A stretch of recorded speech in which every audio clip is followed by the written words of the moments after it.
Hi, everybody. It's Chief Healthy Napier. Welcome to the Circle of Brilliance. Today we're going to begin a discussion on a new topic, and we're calling the topic How to Talk to the Two of You.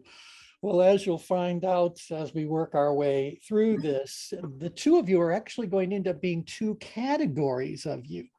And so I hope you guys will find this, interesting for your own purposes, but also something that you could do with your clients as you are looking for ways to help them better explore, in specific, the conversations they're having with themselves about themselves.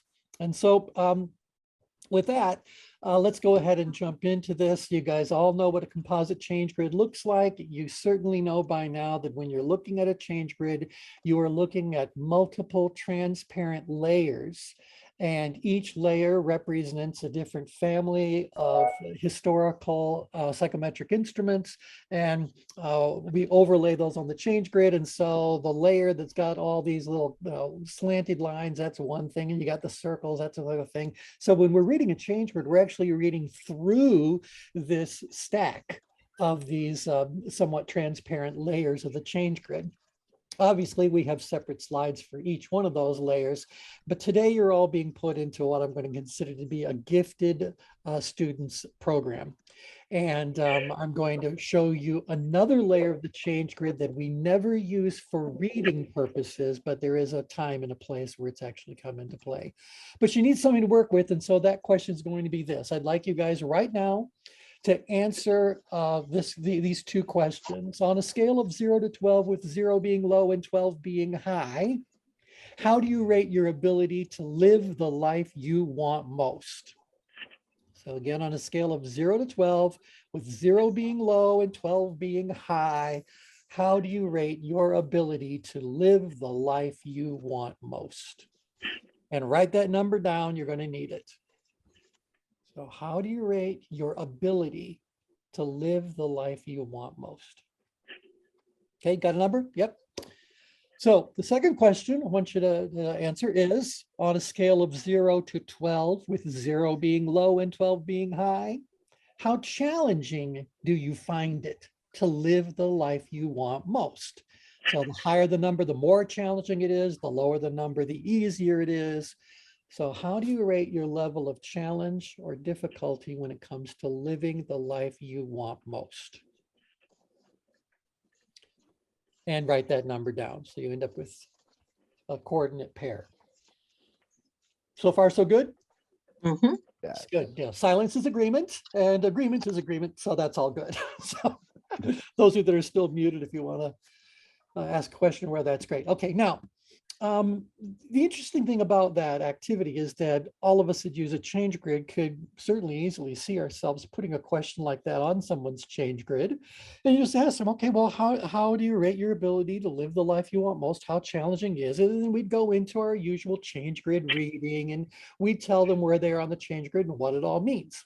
And so let's go ahead and do that.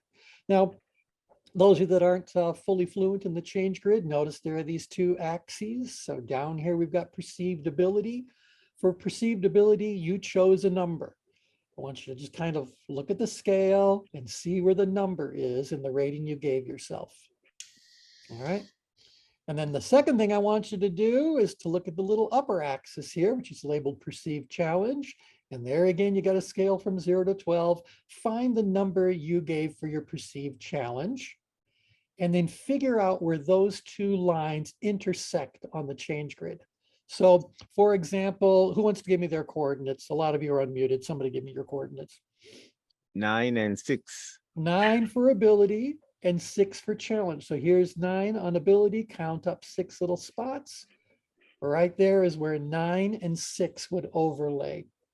9 and 6 would overlay. Now, obviously, you're not really printing this out. If you were doing this the way we normally do things, you would have this online, you'd have a printout of it, or you'd have one of these as a blank, piece of paper, or a blank form, and you would just draw in whatever that is. So I need you guys to kind of just know where you're at on the change grid when it comes to that question. You got it? Yes. Yeah. Now, we're going to do something a little different. What you've just done is you've just answered the question on behalf of the detached you, or of the attached you. Where am I at? Up here. The attached you. When I'm talking to the attached you, or when you are talking to your attached you, you're talking to the part of you that seems to have a vested interest in whatever the activity happens to be.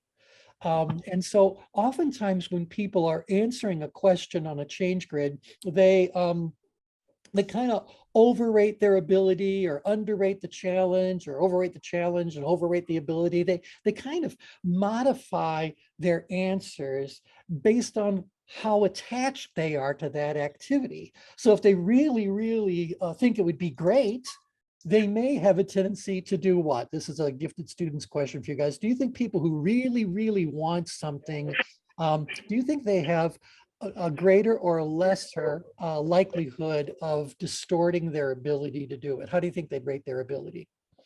What do you guys think? David, Brian, anybody? You've got They some. might, Yep. What's that?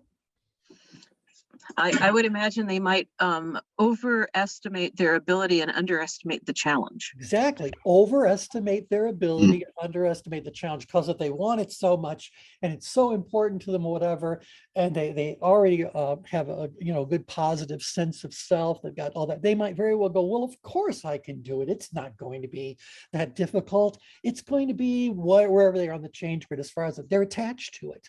Well, let's say that you've got somebody who instead is in a situation where they've got other things going on in life. So they've got families that need to be taken care of, who've got their own little agendas. They've got situations in life arising and problems with the house and stuff going on at the office. And suddenly this question of living the life they want most could be distorted in the other way. Now, so again, I want you guys to kind of unmute and talk a little bit about this. Why would someone who has got a lot of pressures coming at them from a lot of different directions have a tendency to report their perceived ability and their perceived challenge incorrectly? Think about that. I think the overwhelm itself, they probably would underestimate the ability and overestimate the challenge. Exactly. So because they're upgrid to begin with, they're more likely to listen to that upgrade voice in their head that's probably telling them that everything's difficult, everything's overwhelming, it's all, it's too much. And so there's a distortion of reality that could be occurring with the attached you. Now we'll talk more about this, obviously work our way around this, but I just want you to kind of recognize you've given us some answers about where you are on the change grid. And where that is going to end up falling on the change grid is going to make a great deal of sense when we start to look at this layer by layer. But I need you to do something else before we do that. I need you to have the question answered again, but this time by the detached you. Now, the detached you, detached always looks like it's spelled wrong. The detached you is the part of you that can say, I'm not going to answer this question based on what my emotions and my beliefs and my hunches and my hopes and my dreams are telling me about it. I'm going to set aside all those different ways I could be attached to something. And instead, I want you to move yourself to the center of the change grid where everything is balanced, everything is okay where it is, and you for a moment are stepping outside of yourself, observing yourself. So now as that outside observer of you, I want you to answer the question, how do you rate your ability to live the life you want most? This is the detached you answering the question, the observer of what's going on in your life. All right, so get a number there. Don't forget these numbers. They end up becoming critical as we work our way through this. So, all right, so you've got an answer now for the ability the detached you has been able to assess. And now I'd like you to answer the question about challenge. How challenging or difficult do you think it is to live the life you want most? Again, answering this question on behalf of the detached part of you. And again, 0 to 12, 0 is low, 12 being high. All right, so you come up with a number. Here's the big question. How many of you came up with different numbers from the detached you than from the attached you? I did. Yes. I Yes. did. Right. Now, keep in mind that when we're working with a client, we have to meet them where they are. And in all likelihood, they're attached to whatever it is they're putting on their change grid. You know, they've got an interest of whatever it is, they're attached to it. And so, do you believe that the answers that are provided by the attached you are more likely to reflect reality or to be a distortion of the truth?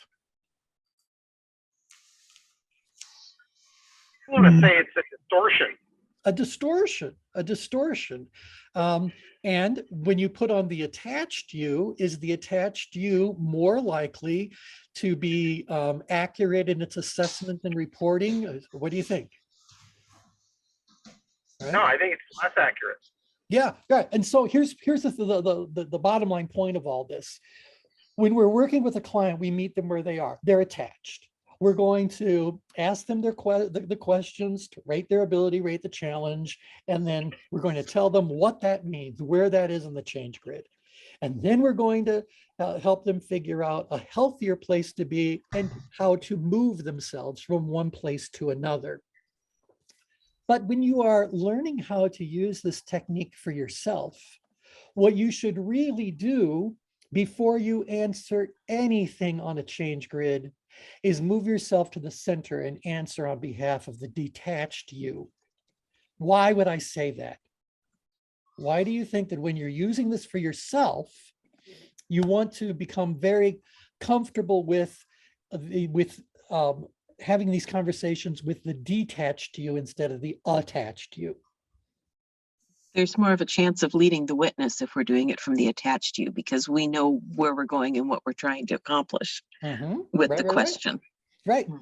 And so if you're attached, and again, this is just you working with you.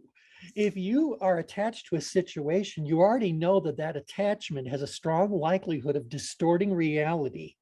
Nevertheless, from that point of attachment, you're going to come up with some belief, some understanding, some course of action. Well, what's the likelihood that course of action is going to serve you well?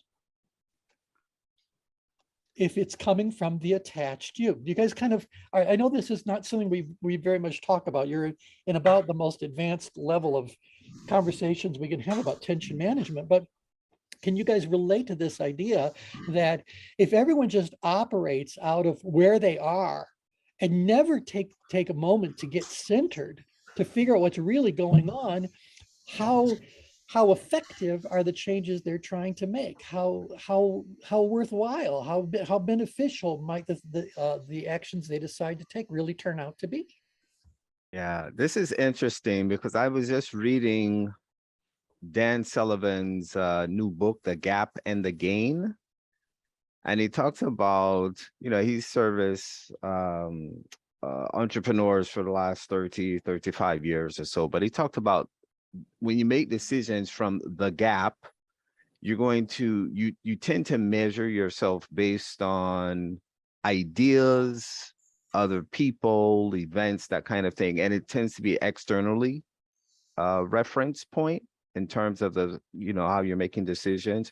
However, if you choose to make decisions from the gain, it's an internal reference point, and you're making choices and decisions that your measure is yourself, like where you were before. Right. And so I think that's sort of similar to what you're saying here. Yeah. Well, bottom line, I'll jump right to the very end of the program. The bottom line question is, who's running your mind? Who's really, making decisions in your life? Is it the detached you or is it the attached you? And who's going to do the better job of helping you be where you are trying to go or do what you're trying to do? You with me on this?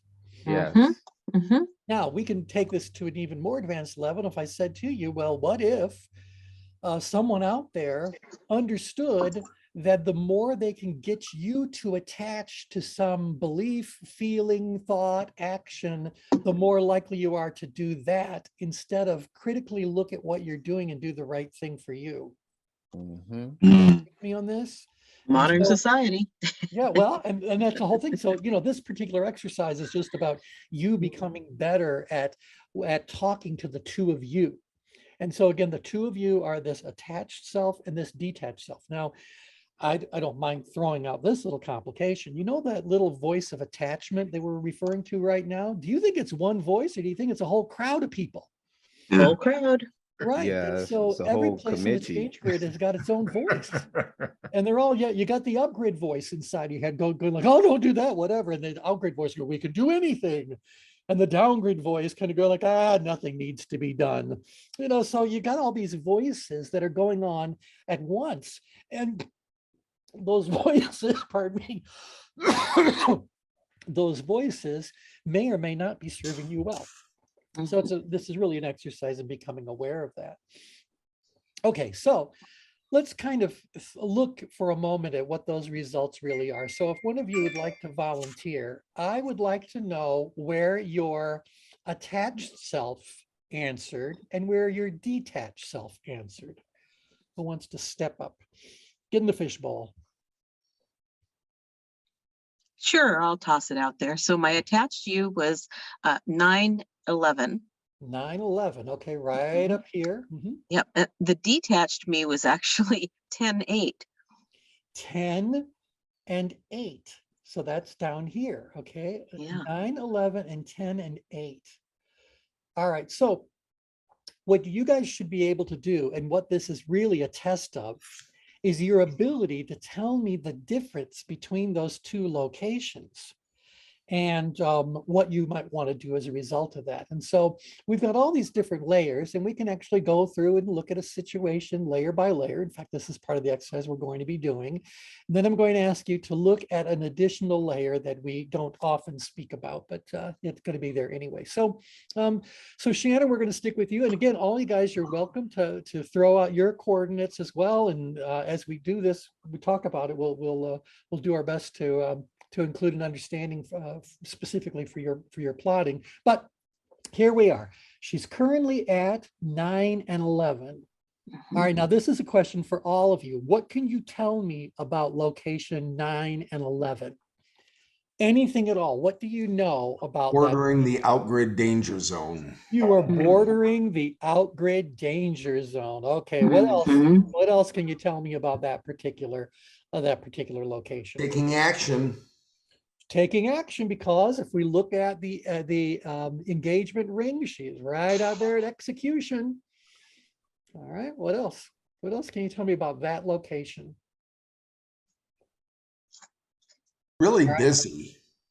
It's very busy. It's a very active, intentionally driven, deliberately acting kind of place on the change grid. When it comes to their energy, right here, and I can jump around, but I want you guys to really get comfortable just looking at these.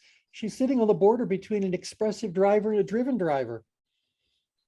What does that tell you about the situation? So if you're on the border between an expressive driver and a driven driver, what might her energy be around that? Yeah, go ahead, Shannon. I think she feels like she's in control. Is that accurate? Oh yeah, she's definitely. And again, we're going back there now. That's because of being in power. We know that she's in control. What else? Who was Shannon? Were you saying something, or anybody?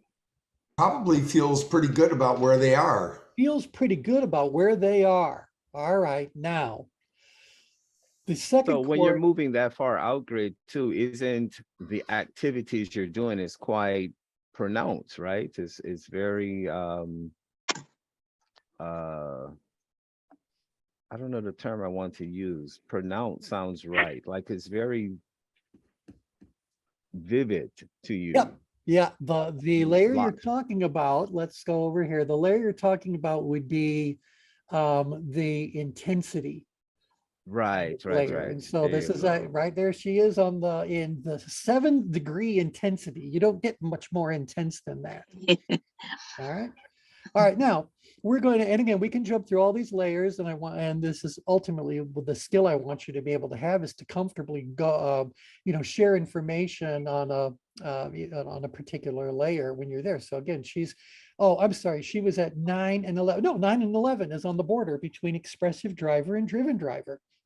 And so she's definitely a driver, wants to make it happen, but she wants to make it happen by enthusiastically pushing forward, right? Because the Right. expressive secondary energy is very upbeat and energetic and positive and motivating and inspiring.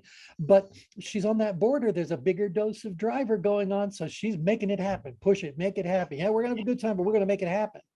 All right. Now, I could give you another 10 minutes worth of insights about where Shannon is plotting right now, but I got to throw a question to Shannon, and that is, Shannon, are you fibbing to yourself? Probably, Okay. probably.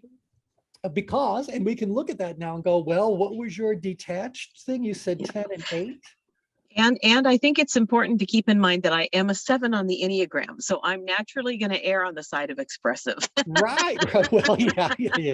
And I would imagine you would test out as a free spirit and other tools and all that kind of stuff. Yeah, that energy is there. That energy is there. Now, remember, everyone, that we overlay the change grid on your entire personality.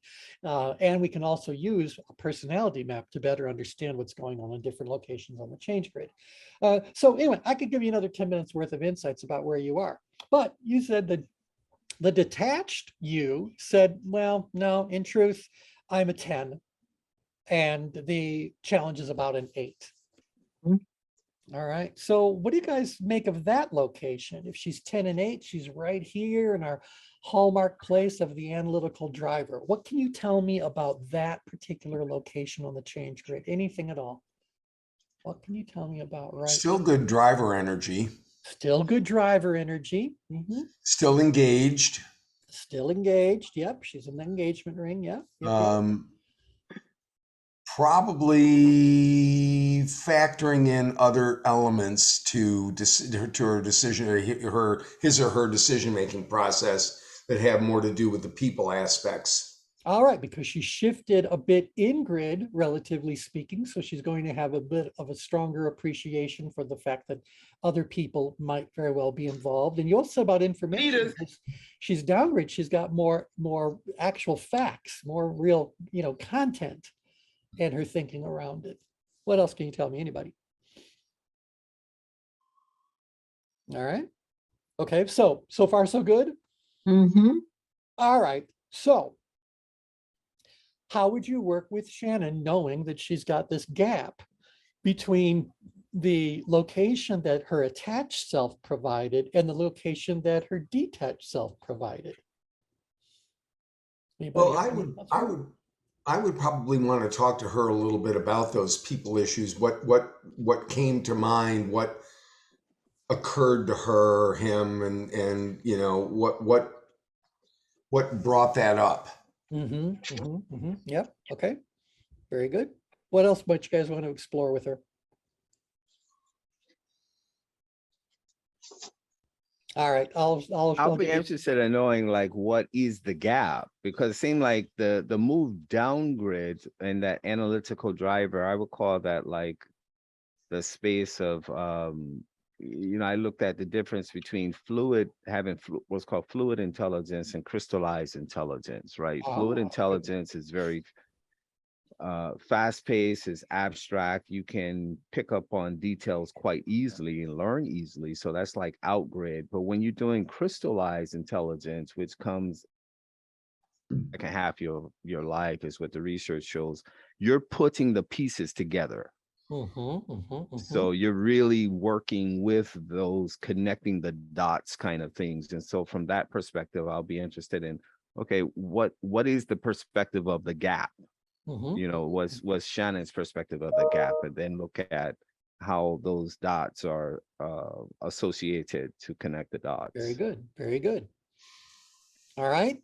Dragon, you're welcome to speak. I see you have your hand up, so feel free to say whatever you'd like to say. First of all, hello everybody. Hi. Well, I would be interested in what's causing the gap or the higher challenge than what it actually miskin is. Where is that coming from? Very good, very good, very good, very good, very good. All right, we're getting somewhere. Anybody else? What else might you want to throw into the questions you'd want to explore with Shannon? All right, I'll give you a couple. And Shannon, by the way, I'd like you to answer these. We're all very curious. You didn't know you're getting a therapy session, but you are.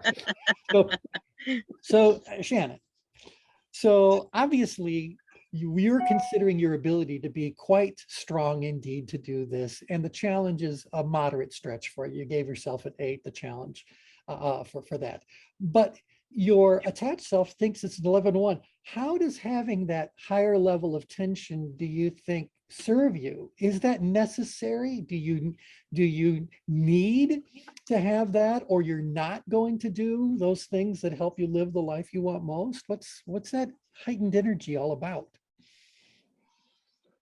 Well, there's a lot of things up in the air and a lot of uncertainties and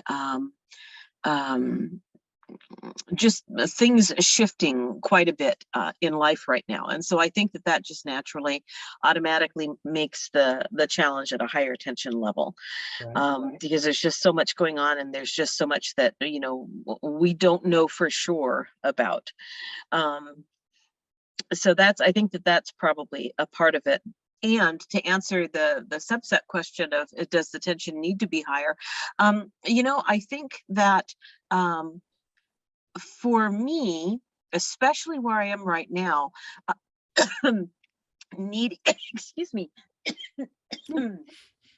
needing a slightly higher level of tension is necessary to counter the, excuse me, drink some water. To counter the frequent lower energy that I have because of what's going on with my health right now. Okay, all right. And so again, what we're trying to do whenever we're working with someone is to help them come to their own realizations and ultimately help them to formulate their own strategy. So this is definitely on the right track. And so you've just said, look, I know what I need to do. My analytical driver energy is there. I understand what living the life I want most really means and what that's going to require and how I'm going to go about doing that. But in order for me to do that right now, I feel like I have to put forth more energy to really make it happen. Otherwise, I'm going to get distracted by other things. Is that kind of the feeling, Shannon? Yeah. Right. Yeah, either distracted by other things or just it's not even necessarily distractions as much as a can't be bothered with because it's too much effort. There's too much efforting in these things that are distracting you, or in the act of living the life you want most? Yeah, just the act of living life in general. Oh, wow. Well, then. Yeah, there's that basic level of chronic exhaustion that has to be overcome. Right. In order to be able to start, building momentum. It's not like there's consistent momentum going on. So that's one of the challenges. Right. Okay. I'm glad that you said that, because I'm going to kind of jump to the end. What I was going to give is my little one sentence of advice, and do it pretty much in the form of a question is, why not just allow the life to be the life that you want most? Allow it to happen, allow it to be, instead of where you are right now in the grid, which is making it that way. Your detached self says, I have everything I need. I have all the awareness. I've got everything. So that would tell me that you really are, as you're moving down grid, getting more and more in the position to be able to let go, let it kind of, the things that have already been put into place, let those things continue their momentum and help you as you're working your way through all this, as opposed to putting this energy into it to make it happen. So did that trigger anything, the difference between allowing it to happen and making it happen?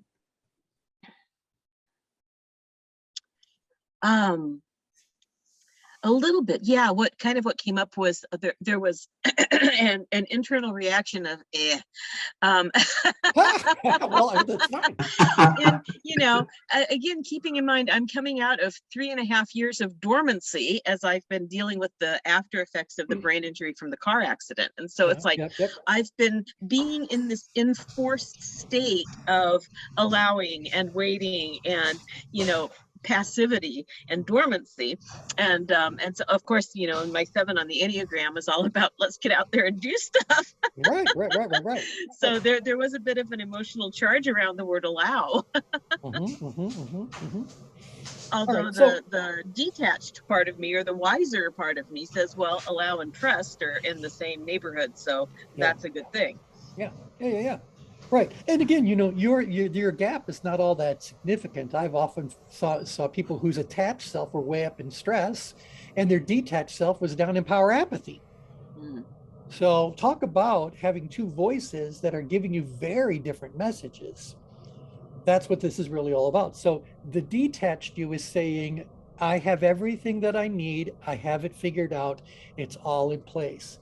But the attached part of you is saying, like, while that may very well be true, we need a bigger fire underneath it. We need to be able to stay more focused. We need to get out there and, with a, conquer this with a big smile on our face and energy in our heart. So that's what we're ultimately really looking for. Does that resonate with you, Shannon? It really does, yeah.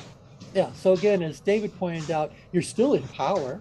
You're still more logically ruled. You are out grid working to make it all happen.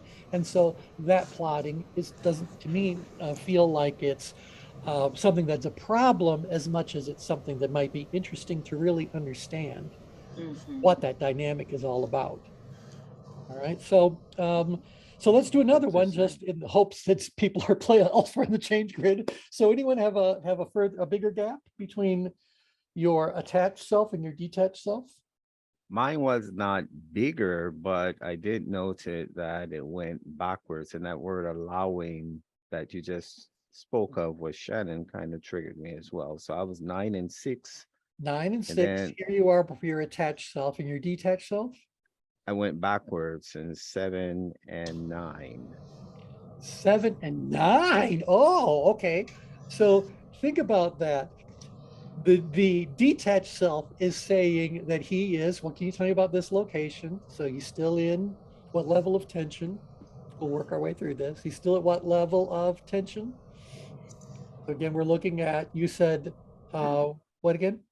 9 and 6 and 7 and 9. 7 and 9. So we're up here. What does that location mean? Anybody tell me anything you can tell me about that particular location, 7 and 9. Is that a amiable driver? That would be, let's go down to that layer. 7 and 9, he's on the border between an amiable driver and an expressive driver. Yeah. Both the amiable energy and the expressive energy are involved with other people. The expressive about being enthusiastic and motivating, the amiable about being caring and understanding. So you got a balance between those two right now, as far as living the life you want most. Anything else anyone wants to throw out? There's more energy. There is more energy. He's further up grid, and so the level of productive tension is going to be higher. Let's go ahead and take a look at that. So again, coordinates 7 and 9. You are in the upper area of power, so that's a higher level of tension. And your other coordinates were 9 and 6. 9 and 6 are on the border between power, lowest power, and power apathy. So what does that mean? Again, I'm just throwing this out to see where you guys go with it. What do you think it means when someone's detached self is saying, well, your ability is moderate, really, at best, and the challenge is pretty significant. But the attached you is saying, like, hey, we're better than that. It's not that difficult. So it seems like they're trying to seize a little bit more control. Which of the voices wants to seize more control? The detached self. The detached self. That would be detached- quite accurate, because you know what I was thinking about, and and I said the word allowed triggered me, right? Uh-huh. So the detached self, I was looking from the perspective of, I call it the return trip. Yep. So, like when I lost my wife and daughter in the accident, a lot of me was lost in that as well. Yes. Yes. Like it literally took 5 years for me to even like get to some state of normalcy. And Yeah. then from there, it became like this, okay, I have to throw myself back into life and this being Mr. Positivity and all these kinds of things. So, now it seems like I'm on that return trip. That's what I've kind of been working out. Right. Um, and that's exactly it, is that seizing control. So I Mhm. think that's why the ability dropped too, because you have to allow, you can't assume you got it, just because of the experience itself. Because for me, every day is a new day in understanding why it happened, how, all those kinds of things. I'm always reflecting on that. Even though it's how many years now post the loss? Yeah, it's since 2005. Okay, so you're looking at 16 years, Yeah, but 17 like years. coming Yeah, up, the holidays is always tough because that sure, was, both their favorite season. sure.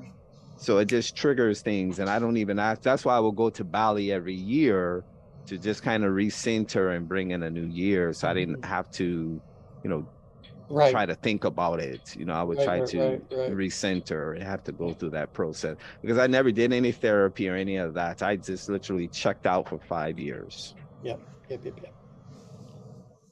Well, that's understandable. And again, now you're the dynamic you've just described. You've basically got the detached you saying to the attached you, wake up, pay attention to this. Let's get moving on this.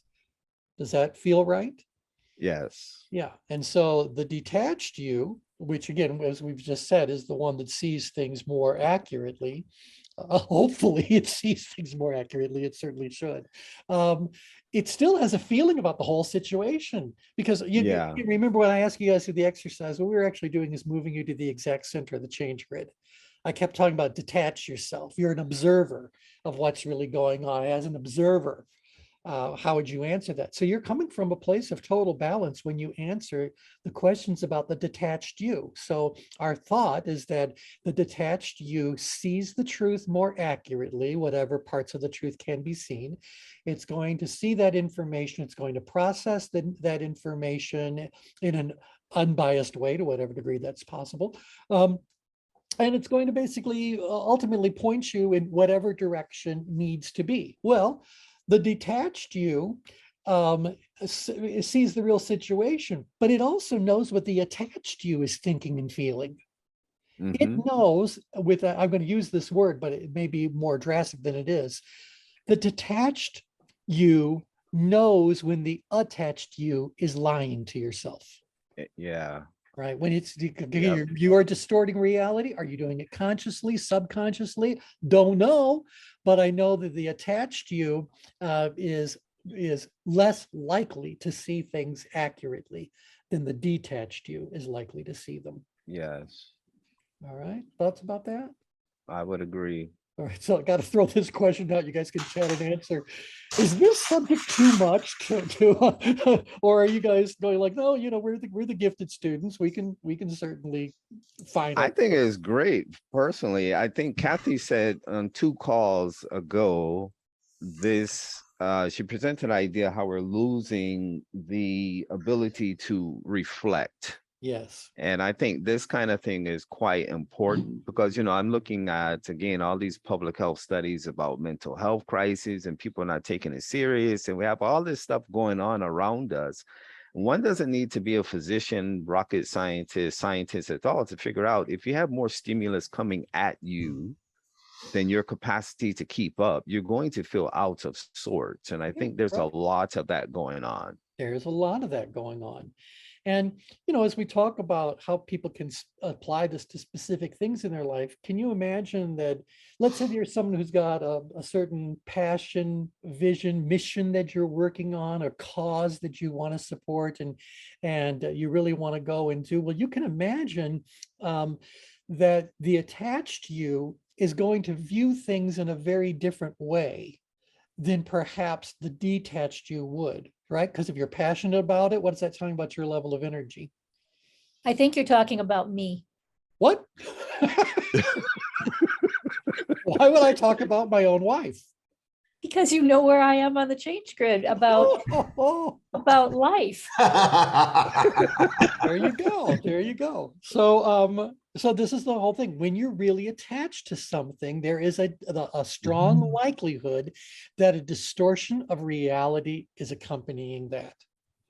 All right. And again, there are exceptions to it. Make no mistake about it. Sometimes you're just coincidentally aligned with what the truth is, even though you're completely attached to it. Maybe So you're attached to the truth. T, would you use this as a test? In other words, have somebody fill out the change grid, then take them back, center them, and have them look at some of the tasks? Yeah, and specifically where I've actually used this, although I had to do it in baby steps, was when I was working in conflict resolution. So if people are in conflict with one another, now you've got two people who have both an attached self, and neither one of those two people may have even taken a detached self step to even do that, right? I mean, what do you think? Do people consistently look at things from both their attached self and their detached self? Which one runs the show? No. Right. And so the attached self is what's running the show. And unfortunately, if the attached self has sufficiently distorted reality, anything it's going to end up saying, doing, believing, whatever ring, is based on information that was, I don't know, incomplete, inaccurate. And what does that mean the answer is going to be? It's going to be incomplete and inaccurate. So, yeah. So, Linda, why did you think this was about you, dear? Unmute thyself. Because I have some huge decisions to make about how to go forward. And I am passionate. And for the last 6 years, studying healthcare with the League of Women Voters, and trying to get the information out there about how serious the healthcare problem really is and the answers. And then also now about voting and all these other things that the League is working so very hard on. But on the other side, I should be retiring. Yeah, right. And my husband is constantly saying, oh, this is stressing you out. Can't you just retire? Well, yeah, because for me, it's always the question is, why in retirement do you want to do something that aggravates you? So, why invite something into your reality? And those two topics alone are quite laborious. They're intensive. My goodness. I'm looking at this now that you presented this topic from a patient perspective. When I was doing the clinical research on health behavior, like, they definitely operating with an attached self. Right. Because they would tell me like they don't have the time to do these preventive kinds of things. And I'm thinking to myself, I never say to them, but I'm thinking, okay, so you're making time for inflammation? Yeah. Right. You got it, Brian. Yeah. Linda, why retire when you can inspire? That's my mind. Well, I think that's Reimagine retirement. Yeah, because I mean, ultimately, and Linda, you can tell me if I'm wrong, but I think I'm the one that got Linda to start to look into the League of Women Voters. Oh yeah, absolutely. You said, don't be upset, do something about it. Yeah, this is my thing. It's kind of like we meet all these people who have all these, again, it's their attached self that's really talking. And as you guys know, very few people have cultivated a relationship with the center of the change grid. So that means it's been a long time since they've even acknowledged that they have the ability to look at something through a detached self. So everybody is attached to everything. And unfortunately, that attachment can very easily distort reality. And so Linda was attached to a situation that had her very, very far up grid. And I said to her, well, you either need to step out of its way altogether. So just get rid of it altogether, eliminate whatever, or you got to jump in there and do something. But the thing that you can't do is let it really torment you without you doing anything at all about it. So you got to get involved. I don't want to go into all the details, but it's kind of like get involved one way or another, and now you are channeling that energy towards a particular outcome that you might be looking for. So again, this is the exercise I want you guys all to kind of think about and do. We're going to be doing this for the next few sessions, and I promise that as kind of crazy as this first exposure to it is, by the time we're done with this, it'll be second nature to you. Pardon me, I've caught Shannon's cough. Sorry. So, it's terrible. Anyway, because again, my big belief is that the vast majority of people spend the vast majority of their time in their attached self. You guys agree with that? Yep. Yes. Yes. And Yes. and unfortunately for them, whatever they end up doing from that attached place may totally miss the mark, or it may somehow or another compromise their ability to do something better, faster, easier, whatever. So we need to exercise our, I want to say, it's not so much our ability, we really do all have the ability, but to exercise the option that we all have to detach from whatever is going on around us for just a moment or two, so that we can look at it through those from that clean sort of channel, if you will. And it's interesting how often you go, wow, I'm way off the mark. If I'm going to just speak my honest truth, if I really am going to take a moment and think about what perceived ability really means, and how much of it I have for a particular situation, and what perceived challenge really means, and how much of that I'm facing, when you can do that from that detached place, you end up with a lot more accuracy in your assessment. And by the way, what do you guys think the impact is that spending a few moments with your detached self has on the power of the message the attached self was delivering to you? Turns the volume down. Turns the volume down, calms down the energy, or as the case may be, might wake you up if you're too far, if your attached self is too far downgraded and you need to be a little bit more involved. It can awaken that fire. It can do that ever. Like, this is one of the things talking about Linda's situation about voting. Well, she's part of the League of Women Voters. The League of Women Voters has one objective, and that objective is to get people to vote. They don't steer where your vote goes. It's a totally nonpartisan kind of a group. They just want you to vote. And personally, I think that we'd be a lot better off if we adopted the way they do things in Belgium. Do you guys know how voting works in Belgium? Oh, that'd be great. That'd be great. Other How's than that? anybody know? No. It's mandatory by law. You have no choice. You have to vote. Ooh, awesome. Right. You have to vote. And if you don't vote, you've committed a crime. And so, and it comes from years and years and years ago. I don't even know when in the 1900s it all happened. But the people who were running the government at the time were fed up with people who were grumbling about things, but not even voting one way or another. And so they're just going like, you don't get to not vote and complain. So they just passed a law that just says, nope, absolutely everybody absolutely has to vote. So there you go. Interesting. Wouldn't that be great? Well, I think that it's, now we're talking about personal beliefs and all that. I think it's appropriate, if you're going to be part of a democracy, then you have to participate in the democratic process, and that means you have to vote. So it's all that. I don't care how you vote. I just want you to vote.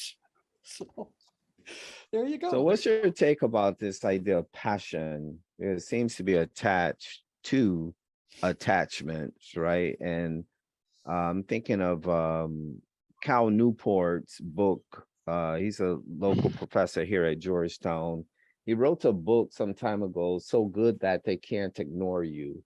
And he says that passion is follow your passion, that kind of thing is bad advice, which I disagree with.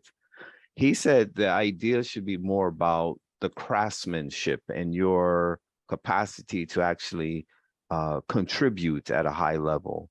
Because he said, follow your passion from his perspective leads people astray. And they're dealing with a distorted reality on how they can actually apply. You know, Brian, I would say that we have to be careful with emotions as powerful as passion can be, because for the most part, emotions distort reality. And so, I mean, how many of you ever known someone who is so passionate about achieving X or taking care of problem Y or making something happen or whatever? They're so passionate about the outcome that they lose sight of the most efficient way to get there.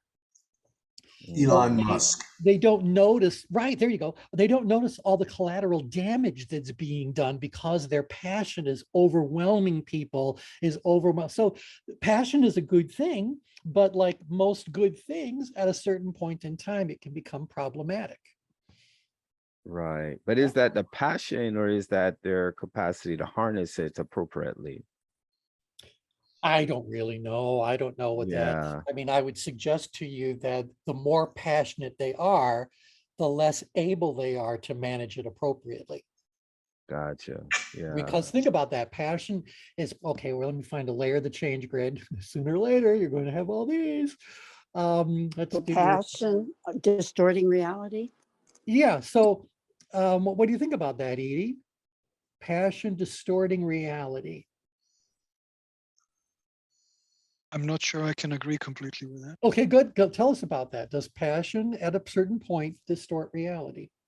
Well, I mean, you could say about everything at a certain point, if it goes to extremes, sorry, it will not be good, of course. Right. So maybe it's good to understand what are we talking about when we say passion? What do we define as passion? And how would you define that? For what do you guys, and this is for everybody, what do you guys think? What's passion? I think that passion, for me, passion is something which is all of my life I wanted to do heart, something. run it through your head. If it comes from the head, run it through your heart. It's not a balanced decision, I don't think. Right. So that's the same thing Dragon was just saying too, right, Dragon? It's like, you have an emotional connection with it. I think it's, well, of course there is an emotional element of it, but I wouldn't isolate it and say it is just emotion. No. Because it's like you talk about motivation. What is motivation? It's the result when you get good results. So it amplifies each other. And when you're doing something and you really get a kick out of get energy, you become even more passionate. So right. Well, the point you made is really very true. Anything at an extreme. So again, if you just look at this layer of the changer, where we talk about people that are being in balance and what happens when you start to step away from the center, you go from being detached to being increasingly attached. So if I said passion tends to live, in fact, I'll throw it to you guys as a question. Where do you think passion tends to live on the change grid? Is it more up grid, out grid, down grid, in grid, in between somewhere? Where would you say? Up grid and out grid. A little bit up, a little bit out. Not a whole lot of passion down in apathy. Yeah. And if I'm too far up grid, no. Yeah. Too far up grid is more fanaticism. Well, and this becomes the issue. So if I think like, hey, passion exists a bit up grid and a bit out grid, obviously passion involves making something happen. Well, do I want to be, how is passion, if that's even the right word, how is it different when you're inside of the green circle? You're still up and out, but you're inside of the green circle versus between the green circle and the red circle versus outside of the red circle. So first, second, or primary, secondary, and tertiary imbalance, your tertiary imbalance. How does passion change there? It seems like there's more energy. Okay, yeah, Linda, you go ahead and then Dragon. It seems like there's more energy as you go from the inner circle to the outer reaches of the change grid. Yeah, well, tell me about energy. Energy, more well, I was gonna say more passion. Okay, well, yeah, because for energy, I think that what you're pointing to is this idea about more intensity. It's more Intensity, intense, yes, but yeah. it is more because it's further upgrade. So you do have a little bit more of that upgrade kind of energy as you're going about doing it. So, all right, so that's part of passion. What's passion like if you are outside of the red circle versus between the red and the green? So this is what I'm saying to Dragon's point. It's because you're outside of the red circle. It's too intense. It's too much to really serve you well. But between the green and the red, that passion is where movements begin, where people are saying like, we've got a moderate level of ability right now to handle a high level of challenge. We need to do what we can do to in order, because again, look, we're at the border between intention and engagement here. So that place that we're talking about up here on the grid is where changes are really kind of what I'm going to say. Not so much initiated as they're activated. Well, you're moving from intention into engagement. You're starting to do being actively considered. Actively considered. Yeah, this is all out. Where if I'm inside of the green circle, the passion can be a very quiet sort of a maybe even a personal sort of a kind of passion that's going on there, as opposed to out here having passion about some situation that you perceive the ability as being, your ability as being inadequate to meet the challenge where it's at. And so, yeah, so all that to say that the vast majority of emotions taken to an extreme become problematic. So anger can serve you well. Anger taken to an extreme is problematic. Grief is part of living. Grief taken to an extreme becomes problematic. So Would you say the same thing about pride? Pride is a good thing, but at an extreme where pride becomes arrogance in the outgrade danger zone, it becomes problematic. Yep. And so we really want all of these little, traits, emotions, whatever you want to include in the pile. It really needs to be between the green and the red. In fact, you guys have heard me said on many an occasion that something happens between the green and the red circle. Life is lived. What's happening? Life is lived. Life is being lived. This is where life is lived, between the green circle and the red circle. And depending where you are inside of all those possibilities, it could be serving you very, very well. Or, if we're not careful, it could be something we need to take another look at. Inside of the green circle, again, we're totally detached at the exact center. So when I'm inside of the green circle, I am still primarily detached, but at least I'm beginning to lean towards something being done. Either I have to respond to something that's upgrid, or I need to become more intentional, move into action, outgrid, or I need to start letting go of something downgrid, or I need to look inwardly on the in-grid side of things, look a little bit more about the people and all that kind of stuff. So inside of the green circle, I think you're still managing your detached state. And you're kind of asking yourself a question at a certain point in time when you're at this point of total detachment in the center. You're asking yourself, is this something that merits further attention? Do I need to get involved in some way? Do I need to attach myself? Justin and you So, for a walk. any other thoughts about that? Okay, yeah. Yeah, that's good. Yeah.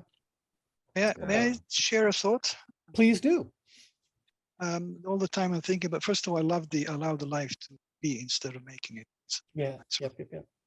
But I keep thinking of what they taught me, what I learned in my counseling study. 80%, they say 80%, and I've seen that, or more people than 80% come with a sort of trigger question. And when you go through the conversation and asking questions, you come to the underlying question, the real question. Yeah. So I thought, now talking about the attached and the detached, isn't it nearly the same when someone comes to us and you work with them with a change grid? you're actually dealing with the attached. And when you go through the maneuvers and the questions, you bring them to the detached. That is correct. Mm-hmm. So we can help people deal in the moment with whatever the attached situation happens to, because we can put in upgrade, downgrade, in-grid, outgrid maneuvers, whatever that is.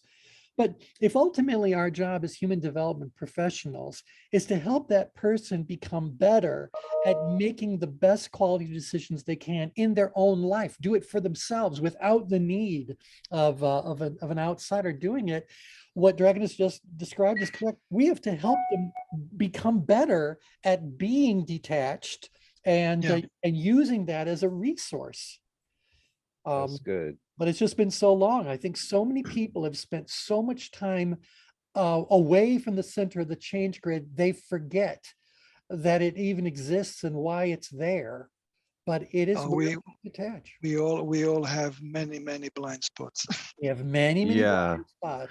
Many blind spots. Plus, we outsource a lot, especially the younger generation. Like they outsource self-permission, they outsource decision making to technology, to Google. That's what the young people always, they're like, yeah, I'm going to Google it. Right. Well, I think I'm finding this interesting in conversations. I was at an event last night where I actually got to put this to the test. I asked someone for their opinion about something, and then I made no comment. They shared their opinion. Then I said, and how did you come to that opinion? And what you find out when you ask those kinds of questions is that how people came to the opinion that they hold may not be as, through the process of detaching oneself from a situation and gathering your information and making your decision, but instead you've kind of embraced somebody else's opinion or believe somebody else's truth in air quotes about you. And so I think this is something that plays itself out in many different ways that our life is lived and all that sort of thing. But we have to get better at listening to the detached voice of what's really going on. And that's what we'll work on as we continue working through this. So if you guys are finding this subject interesting, by all means, I'll go into a deeper dive around it. But ultimately, you're going to end up having to look at another layer of the change grid, which was at some point called the Likert layer. It's where you divide it into a 5x5 array. And you need to be able to talk about what happens with your attached self and detached self when you're in each of these 25 different regions. And so it's not so much a layer because it doesn't give us any information that we don't already have available to us from other layers, but it allows us to group, package, and present that information in perhaps a way that's more digestible. Now we're only talking about 25 locations. You guys do know that if you're talking about a change grid, if you only look at ability versus challenge, there's 169 different addressable locations. And if you've had enough experience around tension management, you can explain the subtle differences between any of those different locations. But it's really not just 169, it's 169 times 13. I don't even know what that math adds up to, but it's a whole pile because now you're adding that dimension of importance. So what if importance is a 12, but challenge is a 9 and your ability is an 11? That's a different place in the whole cube of things. So it just becomes too much. It becomes overwhelming for a person to look at. So at a certain point, we're using a 5x5 array to kind of help people understand it, or for someone who's more advanced, a 5x5x5 array, turning it into a cube that would factor in perceived importance as well. Interesting. Is Likert a thing? Likert's a person who long ago developed a rating system. Developed a rating system that's used. Probably it's the most commonly used rating system out there in surveying and things like that. So it would be things like that. I agree, strongly agree. I'm neutral. I disagree I disagree strongly. So they give you these 5 points. Or in the case of ability, we could say ability is low, moderate, high, and then we'd have moderately low and moderately high. challenge could be easy, moderate and difficult, and moderately difficult, moderately easy. So Likert has a lot of focus around a 5-point scale. Some Likert scales have more than that, but no, Likert was a person who I don't know how long ago developed a simple surveying approach to try to help people quantify. He was one of the fathers of organizational development. I'm not surprised. Oh, really? I'm not surprised. Yeah. Yeah. Wow. In the world of psychometrics. He and Chris Argyris and Gordon, I can't remember his last name, Lippitt. Yep. And some other people like that were the fathers of organizational development. Right. Exactly right. And so it's all about trying to find an interface where someone can express to you what their assessments are in a way that means something to whoever wanted the information to begin with. We kind of feel that a 5-point scale is not sufficient to really understand and embrace and reveal the nuances and subtleties. We need to have a broader scale.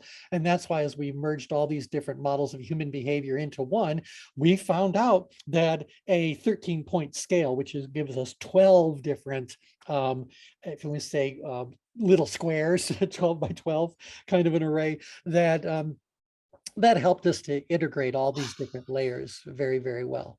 And so we'll be playing with that in great detail as we do this, but that's the Likert layer.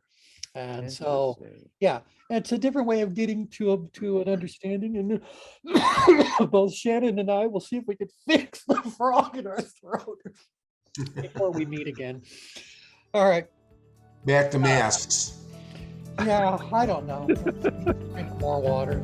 All right. So thanks, everybody. We will pick up where we left off next time around. Have a great day, everybody. Bye. Bye.